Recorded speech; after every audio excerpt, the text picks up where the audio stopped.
Croeso cynnes iawn i chi i gyflwyniad ynghylch opsiynau pynciau blwyddyn 9, sef y broses o ddewis 4 pwnc dewisol ar gyfer astudio ym mlwyddyn 10 o Fedi 2021 ymlaen. Cyn i mi gychwyn, jyst sôn chydig bach am natur rhai o'r cyrsiau.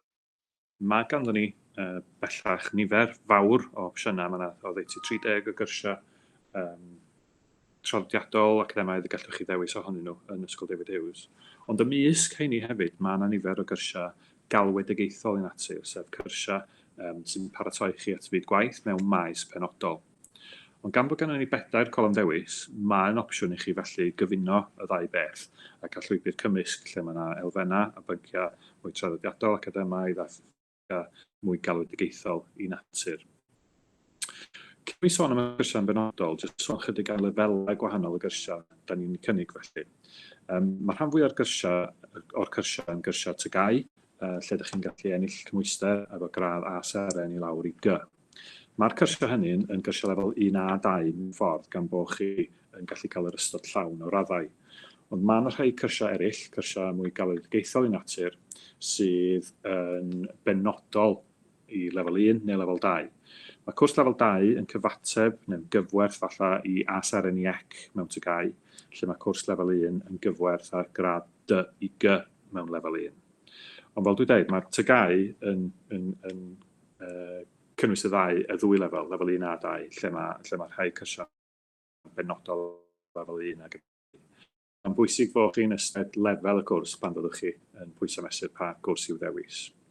O ran yr ystod tu hwnt i hynny, mae yna rhai cyrsiau lefel mynediad sydd yn is na lefel 1 ar gael, a wedyn pe byddwch chi'n mynd ymlaen i astudio yn y chweched dosbarth neu'r coleg, mae cyrsiau lefel A ac ati yn rhai lefel 3. Felly, cadw hynny mewn cod, da ni am edrych rwan ar y cyrsiau sydd ar gael yn Ysgol David Hughes. Mae yna rhai cyrsiau cydweithredol fydd yn cael eu cyflwyno yn y coleg lleol ac yn ambell un o'r ysgolion eraill. Ond mae ganolbwyntio i gychwyn ar y cyrsiau sydd yma yn Ysgol David Hughes.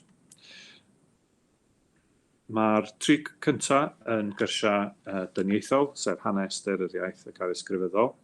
Cyrsiau tygau ydy hain i gyd.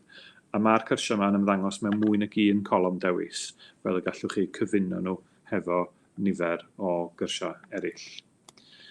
O ran yr adran dechnoleg wedyn, mae yna 3 opsiwn yn fan yma, sef dylunio a thechnoleg, bwyd a maeth, a ffasiwn a thecstiliau. Jyst pwynt wrth basio, tydi o ddim yn bosib i chi astudio dylunio thechnoleg a ffasiwn a thecstiliau. Dim ond un o'r ddau yna medrwch chi ddewis. Mae hynna yn ymwneud efo rhywfaint o gorgyffwrdd yn y ddau gwrs felly. Yna, o ran yr ochr mynegiannol, mae yna tygau mewn cerddoriaeth, celf a drama. O ran gwyddoniaeth, mae'n disgwyl i chi fel rhan o'r cwricwlwm craidd i astudio gwyddoniaeth dwyradd, fydd pawb yn gynnau hynny, sydd o elfennau ar draws y 3 gwyddor. Ond os ydych chi yn dewis gwyddoniaeth triphlyg yn y 3 yna 4 golofn, yna mi fedrwch chi astudio bywydau cemeg a ffiseg fel pynciau ar wahân a cael 3 tygau ar y diwedd felly. Os ydych chi efo gwir diddordeb mewn gwyddoniaeth a falle bwriad o astudio gwyddoniaeth yn y dyfodol, mi fysa fo'n synhwyrol falle i chi ystyried y cwrs yma. Wedi dweud hynny, mae'n gwbl bosib i chi astudio cwrs lefel A mewn bywydau cemeg a ffiseg trwy ddilyn y cwrs dwyradd, does dim rhaid chi wneud y cwrs triphlyg felly. Ymlaen wedyn, mae ganddo ni gyrsiau tygau mewn Ffrangeg ac Almaeneg, pawb hyd at blwyddyn 9 wedi cael blas o'r 2 iaith yna. Yna mae ganddo ni gwrs iechyd y gofal cymdeithasol, cwrs tygau ydy hwn hefyd, oedd yn arfer bod yn BTEC, ond rwan tygau ydy'r cwrs da ni'n gynnig.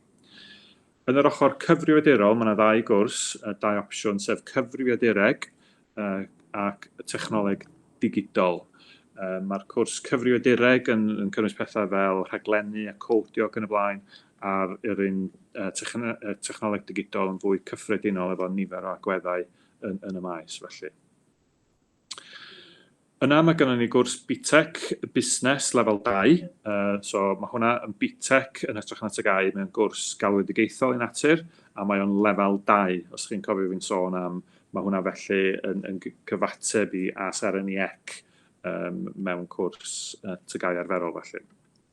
Yna, o ran addysg corfforol, mae addysg corfforol wrth gwrs yn orfodol I bawb, rhywfaint o'r amser, ond wrth gwrs mae'n bosib I chi astudio tygau mewn addysg corfforol, a dyna'r opsiwn yna felly.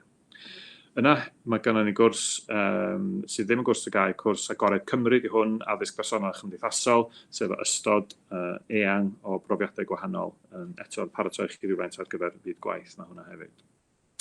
Yna mae gennych chi'r pynciau gorfodol sydd yn cael ei dilyn gan bawb. O ran y Gymraeg, wrth gwrs, ydych chi'n astudio Cymraeg iaith gyntaf neu rhai'n astudio ail iaith, ac yna fydd rhai o'r rhai sy'n neud iaith gyntaf yn astudio llenyddiaeth Gymraeg hefyd. O ran Saesneg, Saesneg yn orfodol I bawb, a wedyn fydd rhai plant yn gwneud llenyddiaeth Saesneg fel pwnc ychwanegol, ond yn y gwersi Saesneg mae hwnna yn digwydd felly. O ran mathemateg wedyn, mae pawb yn gwneud 2 tygau dyddiau yma mewn mathemateg, sef tygau mewn rhifedd a tygau mewn mathemateg. Eto yn y gwersi mathemateg mae hwnna I gyd yn digwydd. Y gwyddoniaeth dwyradd y fanna sy'n orfodol I bawb, os nac ydych chi wedi dewis y gwyddoniaeth triphlyg.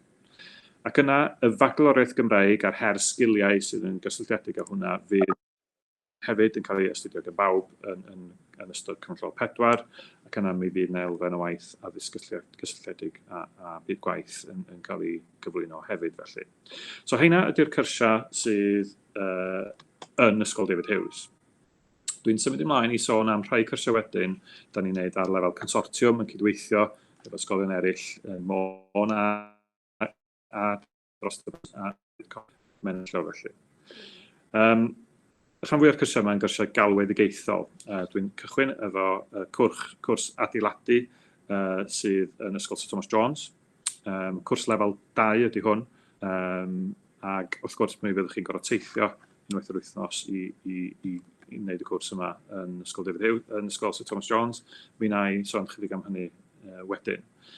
Yna mae'n cwrs adeiladwaith lefel 1. Mae hwn yn fwy ymarferol, gwaith brics ac yn y blaen, a mae hwnna yn Coleg Menau Llangefni. Lefel 1 di hwnna, so mae'n gyfystyr I G yn tygau. Yna mae yna BTEC lefel 2 mewn gwasanaethau cyhoeddus, mae hwnna yn safle Bangor. Yna mae yna 2 gwrs trin gwall a harddwch, un lefel 1 yn Coleg Menau Bangor ac un yn Ysgol Uwchradd Bodedarn.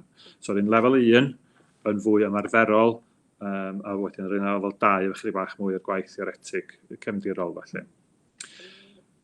Yna symud I faes peirianneg, mae yna 3 cwrs tebyg I gilydd fan hyn. So mae yna peirianneg lefel 2 a mae yna peirianneg lefel 1. Eto, chydig bach mwy o waith ymarferol yn yr un lefel 1, y gofyn o ran gallu'n y mathemateg yn y blaen yn uwch yn yr elfennau sy'n y lefel 2. Yna mae yna gwrs peirianneg trin ceir, lefel 1, a hefyd mae yna BTEC technoleg cerbydol sydd yn lefel 2. Eto, mwy o waith ymarferol yn yr un lefel 1 na sydd na yn yr un lefel 2. Felly heina ydy'r cyrsiau cydweithredol. Chydig o gefndir yn heina.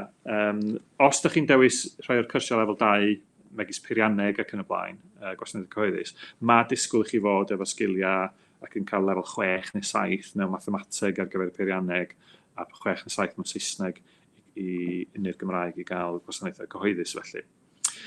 O ran y cyrsiau sy'n y coleg, jyst I chi ddeall bod hein y cyrsiau sydd yn digwydd yn y prynhawn, a mae yna elfen o deithio wrth gwrs I Llangefni neu Fangor, a hefyd mae'r cyrsiau yma yn gorffen ar ôl i'r ysgol gau, a felly mi fydd yna cludiant yn ôl I Ysgol David Hughes, a mi fydda angen I chi ddod I gasglu'ch plant. Mae'n dibynnu pa un, o gwmpas 20 munud I 4, chwarter I 5, mae'r cyrsiau yna yn cyrraedd yn ôl I fan hyn felly. So fydd angen cludiant ar y plant. So mae eisiau chi ystyried hynny cyn dewis falla y pynciau penodol yna. Jyst I sôn chydig bach am y fagloriaeth. Y cymhwyster sydd yn clwm ar fagloriaeth ydy'r her sgiliau. Ac I gael yr cymhwyster her sgiliau, mae rhaid chi gwblhau prosiect unigol, ac yna mae yna 2 her, sef her menter, her dinasyddiaeth a her gymunedol. So mae'n bosib I chi wedyn cael cymhwyster sy'n gyfystyr I tygau yn yr her sgiliau, ac yna y fagaloriaeth ydy hwnnw a hefyd o leia 3 tygau gan gynnwys Saesneg neu Cymraeg a mathemateg. So mae'n bosib I chi wedyn cael y fagaloriaeth trwy gyfuno'r her sgiliau hefo y cymwysterau eraill. Felly, yn fanna mae'n dangos yn sydyn beth yw'r disgysgrif her, lle mae 50% ar y prosiect unigol, wedyn 20% ar yr her menter a 15% ar un ar yr her dinasyddiaeth a'r her gymunedol. Felly. Symud felly I ystyried yr colofnau dewis. So hwn falle sy'n creu poen meddwl weithiau, oherwydd mae rai chi ddewis un opsiwn o bob colofn. So dyma y golofn gyntaf yn hyn, opsiwn 1. So mae rhaid chi ddewis un pwnc o golofn 1 yn fan yma. So mae gennych chi rei mewn gwyn ydy'r un Ysgol David Hughes, dyma un yn Llangefni a un yn Amlwch ac un yn Fangor yn fan yna. So ydych chi'n dewis un pwnc o bob colofn felly. So dyna'r opsiwn colofn 1. Mae gennych chi colofn 2 fan hyn, atgoffa chi o'r sylw ar y gwylod, fedrwch chi ddim dewis dylunio thechnoleg a ffasiwn a thecstiliau, ond chi'n dewis un pwnc o golofn yna. Wedyn mae gennych chi opsiwn 3 fan yma, ac yna mae gennych chi opsiwn 4. Da chi'n sylwi bod yna nifer o bynciau mewn mwy nag un colofn, so mae'n caniatáu chi wneud cyfuniadau gwahanol o bynciau wrth I chi ystyried a pwysau mesur pa bynciau da chi eisiau ddilyn. Y cyrsiau cydweithredol yn colofn 1 a colofn 4, ac yn gofio efo'r cyrsiau yna, mae yna nifer cyfyngedig o lefydd ar gael, a felly os oes yna ormod yn dangos diddordeb, mi fyddwn ni falle'n cyfweld ac yn dewis y disgyblion mwyaf ar gyfer y cyrsiau hynny felly.